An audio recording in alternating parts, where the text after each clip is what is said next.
बिस्मिल्लाहिर्रहमानिर्रहीम।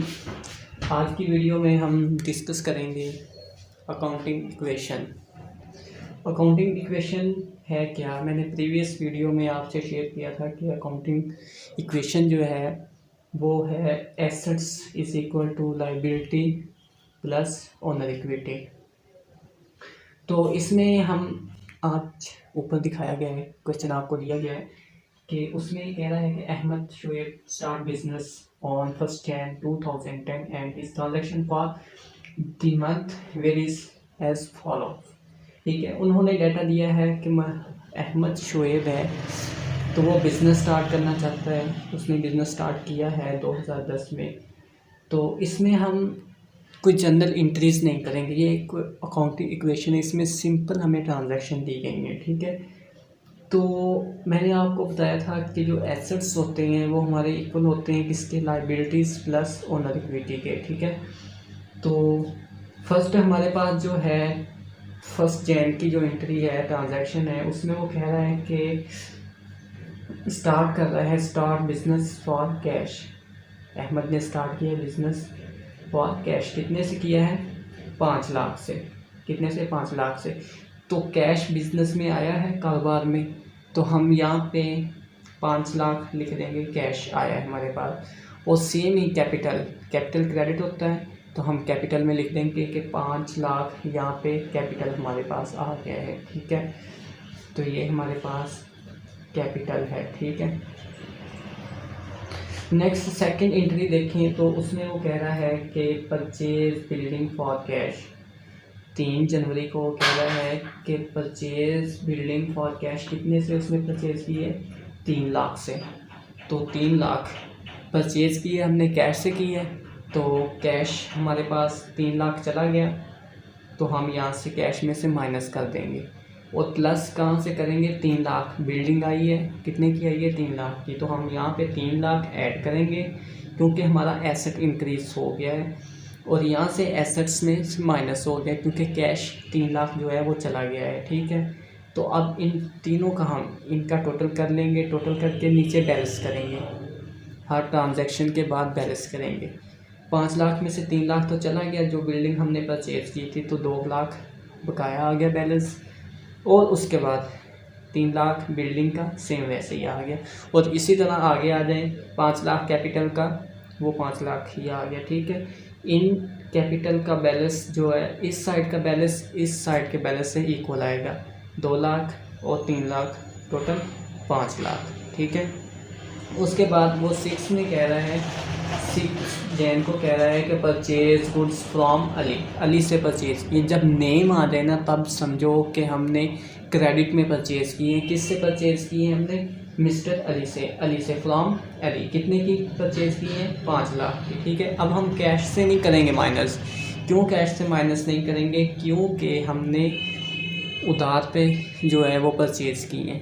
उधार पे मतलब क्रेडिट पे परचेज़ की हैं, तो हमने यहाँ पे परचेज़ प्लस परचेज़ ऐड कर देना है। परचेज़ में हमने 50,000 ऐड कर देना है। हमने क्रेडिट पे लिए, इसका कैश से कोई लिंक नहीं है। तो दूसरी साइड पे हम लायबिलिटी होगी हमारी, क्योंकि हमने परचेज़ की है, तो हमने अब उसकी पेमेंट भी करनी है। तो ये वाली जो हमारे पास आ जाएगी, ये हमारी लायबिलिटी हो जाएगी, क्रेडिटर। हम क्रेडिटर बन गए हैं,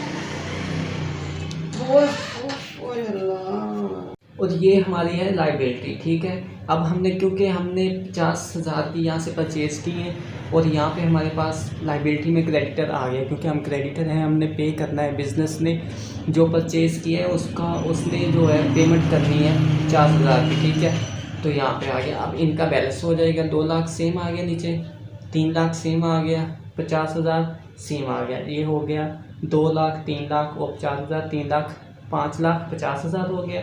यहाँ पे 50,000 आ गया, हमारी क्रेडिट जो है लायबिलिटी वो नीचे आ गई। इसके बाद हमारे पास आ गया 5 लाख कैपिटल, सेम ऐसे ही आ गया। नेक्स्ट एंट्री में वो कह रहा है कि सोल्ड गुड्स टू अहमद को उसने सोल्ड कर दिए। अब सोल्ड यहाँ पे भी नेम आ गया है। अब यहाँ पे मैंने कहा था कि जहाँ पे नेम आ जाए तो वो ट्रांजैक्शन जो होगी वो क्रेडिट पे होगी, हमारी उधार पे होगी। यहाँ पे अब वो कह रहा है कि 10 Jan को कह रहा है कि सोल्ड गुड्स टू अहमद को हमने सोल्ड किए हैं। अब सोल्ड किए अहमद को हमने, इसमें कैश का कोई लिंक नहीं है, ना ही उसने कहा कि आपने कैश के साथ किए हैं, मतलब ये हमारी जो ट्रांजैक्शन है ये क्रेडिट हुई है। तो यहाँ पे हम परचेज़ थी, परचेज़ में से हम चीज़ें सेल करेंगे क्योंकि हमने जो परचेज़ किया है, स्टॉक है हमारे पास, गुड्स हैं, तो उसमें से हम माइनस करेंगे 10,000 की, ठीक है, क्योंकि 10,000 की अहमद को दी है हमने, यहाँ से हम माइनस कर देंगे और यहाँ पे ऐड कर देंगे डेटर, क्योंकि हमने उधार पे सेल किए हैं तो हमने ज़ाहिर बात है अब उसकी पेमेंट भी लेनी है, पैसे भी लेने हैं। तो जो हमने चीज़ें सेल की हैं उसकी पेमेंट हमने अमाउंट लेनी है, तो हम डेटर हैं, हमने अमाउंट लेनी है, तो यहाँ पे हम प्लस डेटर का अकाउंट जो है वो ऐड कर लेंगे। तो यहाँ से परचेज़ में से माइनस हो जाएगा और डेटर में 10,000 ऐड हो जाएगा, ठीक है। अब इनका बैलेंस कर लेंगे हम, ठीक है। बैलेंस कैसे करेंगे, 2 लाख सेम आ गया, 3 लाख भी सेम आ गया। 50,000 में से 10,000 का स्टॉक जो था, गुड्स थी, वो हमने सेल कर दी तो वो 40,000 आ गया। 10,000 हमने लेना है, डेटर है, क्योंकि ट्रांजैक्शन जो है वो क्रेडिट पे हुई है, तो 10,000 हमारा ये वाला आ गया। 50,000 सेम वैसे ही आ गया और 5 लाख सेम वैसे आ गया। नेक्स्ट 13 जैन को वो कह रहा है कि सोल्ड गुड्स फॉर कैश। अब यहाँ पे देखो, यहाँ पे उसने कहा है कि सोल्ड किए हमने गुड्स कैश के साथ, कितने की कैश के साथ सेल की है, 5,000 की, ठीक है। अब 5,000 किसने सेल की है, तो यहाँ पे 5,000 आ गया क्योंकि हमने कैश के साथ सेल की है। जब कैश के साथ सेल करेंगे तो हमारे पास कैश आएगा, तो कैश वाले एसेट्स में जो है वो इंक्रीज़ हो जाएगा, ठीक है। कैश में इंक्रीज़ हो गया 5,000 और स्टॉक में से 5,000 माइनस हो गया। क्यों माइनस हो गया, क्योंकि यहाँ से हमने कैश के साथ 5,000 की जो गुड्स थी वो हमने सेल आउट कर दी है। यहाँ से माइनस, यहाँ पे प्लस, क्योंकि कैश में इंक्रीज़ हुआ है और परचेज़ में डिक्रीज़ हुआ है, और यहाँ पे बैलेंस सेम वैसे ही आ जाएगा। उसके बाद 15 जैन को कह रहा है कि कैश पेड किया है to creditor, cash paid to creditor. हमने क्रेडिटर को कैश पे किया है, जो हमने उधार पे ये वाली जो परचेज़ ली थी हमने, ये वाली हमने क्रेडिट पे परचेज़ की थी, वो हमने उसकी पेमेंट की है।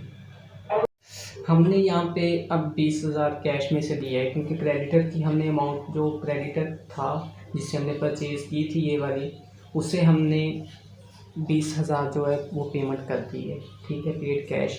और कैश में से चला गया है, कैश में से 20,000 माइनस कर देंगे क्योंकि हमने पेमेंट कर दी है, और लाइबिलिटी हमारी कम हुई है क्योंकि हमने पेमेंट कम कर दी है, तो यहाँ से भी माइनस कर देंगे, ठीक है। अब इनका बैलेंस जब करेंगे, 2,05,000 में से जब 20,000 माइनस करेंगे 1,85,000 आ जाएगा, ठीक है। तो ये आ गया माइनस करके, और 3 लाख सेम आ गया है, 35,000 सेम आ गया है, और 10,000 सेम आ गया है। और यहाँ से हमारी लाइबिलिटी कम हुई है, 50,000 थी, 20,000 की पेमेंट की और 30,000 रिमेनिंग है, कैपिटल सेम ऐसे ही आ गया। नेक्स्ट 31 जनवरी को कह रहा है कि कैश रिसीव किया है फ्रॉम डेटर, जिनको हमने सेल किया था उसे हमने, यहाँ पे देखें, यहाँ पे हमने सेल किया था 10,000 का, ठीक है। यहाँ पे हमने क्रेडिट पे सेल किया था कि हमने 10,000 रिसीव करना है, लेकिन वो 31 जनवरी को वो कह रहा है कि उसने जो है वो 7,500 जो है 7,500 उसने पेमेंट की है, हमें रिसीव हुआ है, तो हम कैश में उसे ऐड करेंगे क्योंकि हमारे पास रिसीव हुआ है कैश, तो यहाँ पे हम ऐड कर देंगे। और जो हमारी यहाँ पे डेटर था जहाँ से हमने रिसीव करने थे, टोटल अमाउंट कितनी टोटल करनी थी, 10,000, उसमें से हम 7,500 माइनस कर देंगे, 7,500 माइनस कर देंगे क्योंकि 7,500 हमने रिसीव कर लिए हैं, ठीक है। अब इनका बैलेंस करेंगे हम, सेम बैलेंस आ जाएगा, 1,85,000 जो है उसमें से ऐड कर देंगे 7,500, तो हमारे पास आ जाएगा 1,92,500, ठीक है। 3 लाख सेम आ जाएगा, 35,000 सेम आ जाएगा, लेकिन 10,000 में से 7,500 माइनस करेंगे तो हमारे पास 2,500 आ जाएगा, ठीक है।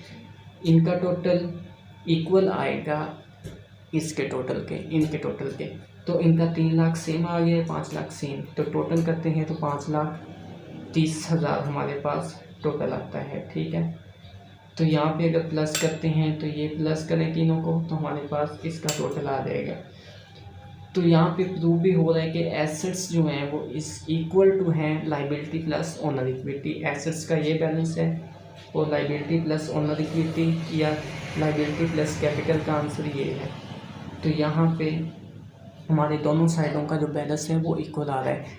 अगर आपको यहाँ पे समझ नहीं आ रही, यहाँ पे कोई मिस्टेक आ रही है या कोई एरर आ रहा है, कन्फ्यूजन हो रही है, तो आप कमेंट बॉक्स में मैसेज करके आप पूछ सकते हैं। आज का हमारा टॉपिक यहाँ पे एंड हुआ और नेक्स्ट हम वीडियो में डिस्कस करेंगे जर्नल कैसे बनाते हैं, जर्नल क्यों ज़रूरी है, तो वो हम इंशाल्लाह नेक्स्ट वीडियो में डिस्कस करेंगे।